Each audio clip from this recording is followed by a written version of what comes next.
जयंत चौधरी ने जब से सत्ता पक्ष की बेंच संभाली है, तब से सिर्फ मीडिया ही उनसे बात करने के लिए आतुर नहीं है। तमाम अन्य विपक्षी दलों के नेताओं ने भी उनकी परिक्रमा करनी शुरू कर दी है।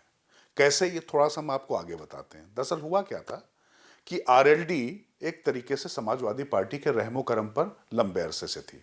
अभी भी ऐसा नहीं है कि वो अपने तरीके से पूरा सशक्त हो गई है, लेकिन समाजवादी पार्टी उनके ज्यादातर प्रत्याशी तय करती थी। जैसे आज जब जयंत चौधरी ने बयान दिया ना कि हमने अपने 9 विधायकों से बात करने के बाद ही फैसला लिया है, इसलिए वो नाराज नहीं है। दरअसल बात ये उठी थी कि जब राम मंदिर का दर्शन करने के लिए लोग गए उत्तर प्रदेश विधानसभा से अयोध्या, तो उसमें 4 विधायक आरएलडी के नहीं गए, और ये माने जा रहे थे कि चारों विधायक ऐसे हैं कि जो समाजवादी पार्टी के थे, लेकिन टिकट उनका आरएलडी का था। तो जयंत चौधरी का ये जो जवाब था वो उसी हिसाब से था कि नहीं, हमने सबसे बात की है, मीडिया के लोगों ने उनसे बात नहीं की है। अब एक बात और है, चौधरी जयंत सिंह की जो ये आत्मविश्वास है कि वो कहीं नहीं जाएंगे, उसका एक कारण ये है कि अगर वो चारों विधायक इस्तीफा देते हैं तो उनको उपचुनाव में जाना पड़ेगा। अब उपचुनाव आरएलडी और बीजेपी के बैनर के तले होगा। उसके बाद समाजवादी पार्टी क्या अकेले कांग्रेस के साथ चुनाव लड़कर वो सीट निकाल सकती है? इसलिए चौधरी जयंत सिंह का आत्मविश्वास बढ़ा हुआ है। कहने को बहुत लोग कुछ कह रहे हैं, लेकिन चौधरी जयंत सिंह को इससे फर्क नहीं पड़ता। दरअसल हुआ यह है कि जो उनका जो हैंडपंप उनका चुनाव चिन्ह है, तो उसमें भी सूखा हो गया था, उससे जो है पानी आना थोड़ा कम हो गया था। साइकिल की इसलिए उनको जरूरत पड़ रही थी। साइकिल पर बार बार हैंडपंप लाद के उनको उत्तर प्रदेश की सियासत में चलना पड़ रहा था।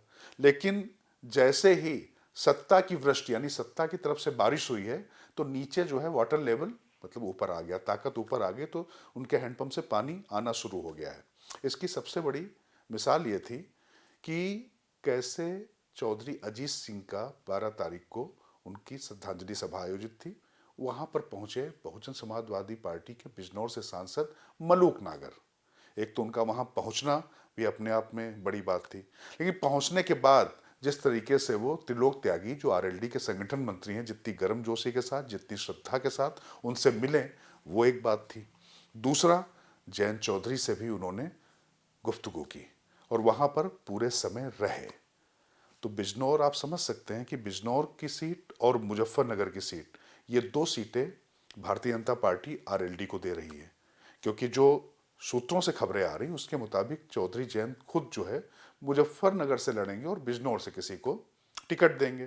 तो चौधरी जयंत सिंह की जो राज्यसभा सीट खाली हो रही है वो आरएलडी के किसी दूसरे व्यक्ति को दी जाएगी। तो बिजनौर के लिए दावा ठोकने मलूक नागर पहुंच गए हैं, क्योंकि वो वहां पर पूरा समय भी लगा रहे हैं, संसाधन भी काफी लगा रहे हैं। तो अगर उनको लगता है कि आरएलडी उनको वहां पर टिकट दे दे, तो उसके बाद उनकी राह आसान हो जाएगी, क्योंकि भारतीय जनता पार्टी वहां पर उनके साथ में होगी। तो अब ये जो समीकरण बन रहा है, आप समझ सकते हैं कि किस तरीके से चौधरी जयंत के इर्द गिर्द अब ये दायरा बढ़ने लगा है। लेकिन आप मानकर चलिए कि मलूक नागर जब वहां पर पहुंचे हैं, तो ये जानकारी क्या बहन मायावती को नहीं होगी? और मायावती ऐसी स्थिति में कैसे फैसले लेती हैं, ये आपको पता ही है।